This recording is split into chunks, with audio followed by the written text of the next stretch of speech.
Hoy voy a hablar sobre la Trinidad Suprema de monstruos creados por Dios, tan poderosos que solo el propio Dios puede matarlos. Leviatán de las aguas, Behemoth de la tierra y Cid del aire.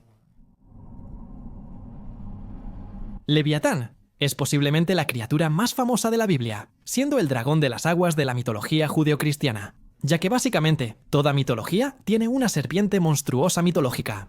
Y normalmente esa serpiente siempre está enfrentando a un dios muy poderoso, como por ejemplo el Amon-Gander, enfrentando a Thor, y Tifón enfrentando a Zeus. Porque sí, Tifón encaja como una serpiente, porque tiene piernas y varias cabezas de serpiente por el cuerpo. Bueno, siendo así, la mitología judeocristiana también tiene una serpiente muy poderosa, que tal vez sea la criatura más poderosa de la Biblia, el Leviatán.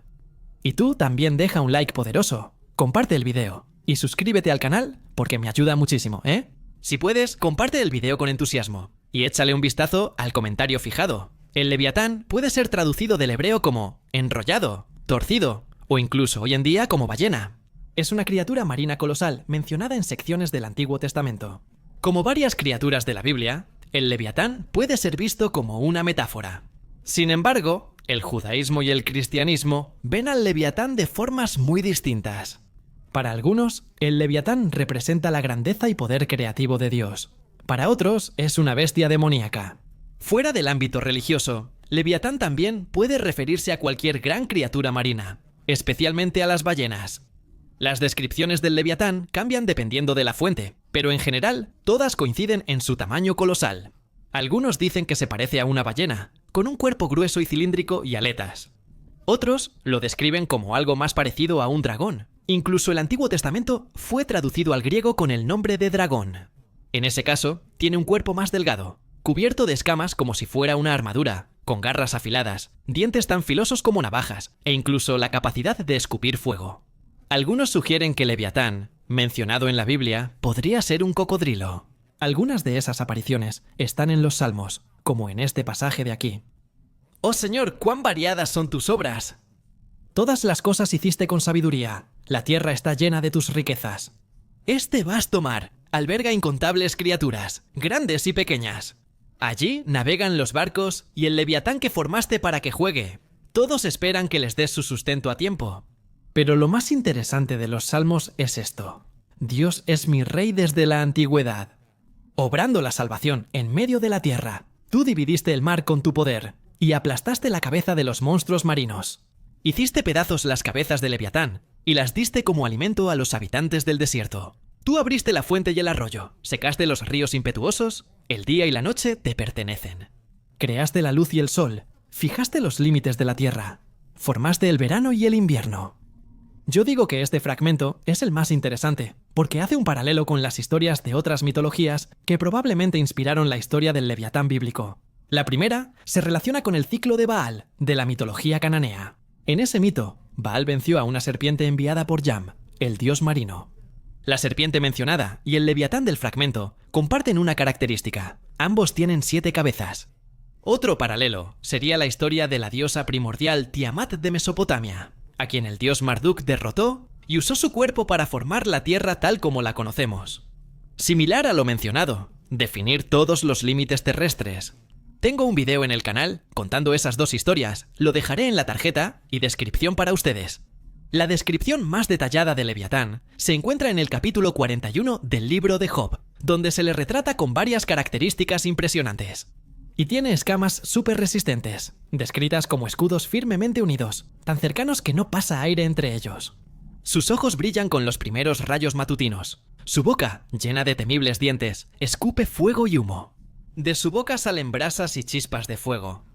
De sus narinas sale humo como de una olla hirviendo. Su cuello es pura fuerza. En su cuello habita una fuerza tan grande que el miedo va delante. Su piel es prácticamente impenetrable. Las espadas no pueden herirlo, ni lanzas, ni flechas, ni dardos. Trata el hierro como paja, y el bronce como madera podrida. Y también deja un rastro luminoso en el agua. Deja tras de sí un rastro brillante, como si el abismo tuviera cabellos blancos. Bueno, según el pasaje de Isaías, ahí dice que el Leviatán caerá solamente por las manos, o mejor dicho, por la espada del propio Dios. Pero el judaísmo tiene otra idea de cómo será el fin del Leviatán, pero ya hablaré de eso. Ya en el islamismo, la tercera religión abrahámica, No hay una presencia del Leviatán, pero en la mitología árabe tenemos una figura algo parecida, que es Falak. Bueno, esta Falak, que también es una serpiente, aparece en las historias de las 1001 noches. Dicen que Falak vive en un abismo de fuego, que está debajo de Mahamuti, que es un pez gigante. Ese lugar está lleno de llamas, y Falak vive sufriendo y retorciéndose, esperando el día en que finalmente podrá devorar todo lo que existe. Lo único que impide que Falak haga eso es el miedo que le tiene a Alá y a todo su poder. Según el judaísmo, en el Midrash Rabbah se añade un detalle muy significativo sobre el Leviatán. Según la creencia, Dios creó una pareja de leviatanes, macho y hembra, en el principio. Pero por miedo a su poder y a que se reprodujeran, terminó matando a la hembra y la reservó para un banquete para los justos, dejando al macho vivo hasta el fin de los tiempos. En el catolicismo medieval, el Leviatán fue considerado por la Iglesia como un demonio que representaba el pecado de la envidia, siendo uno de los 7 príncipes del infierno. Si el Leviatán gobierna los mares, tenemos su opuesto, el monstruo más grande de la Biblia en la Tierra, el Behemoth. A diferencia del Leviatán, que tiene criaturas similares en otras mitologías, el Behemoth no tiene equivalentes. Lo más similar que recuerdo es Fenrir de la mitología nórdica, la criatura más grande en la Tierra, mientras que Jormungandr es la más grande del mar. Pero como verán en la descripción del Behemoth en el libro de Job, sus características no coinciden en nada con las de Fenrir. El Behemoth simplemente es descrito como la obra maestra de Dios. Contempla ahora al Behemoth que hice contigo, que come hierba como un buey. He aquí que su fuerza está en sus lomos y su poder en los músculos de su vientre. Cuando quiere, mueve su cola como un cedro. Los nervios de sus muslos están entretejidos. Sus huesos son como tubos de bronce y su esqueleto es como barras de hierro. Y es la obra maestra de los caminos de Dios. El que lo hizo le proveyó de su espada. En verdad, los montes le producen pastos, donde todos los animales del campo se alegran. Se acuesta bajo los árboles sombríos, en el escondite de los juncos y el lodo. Los árboles sombríos y sauces del arroyo lo cubren.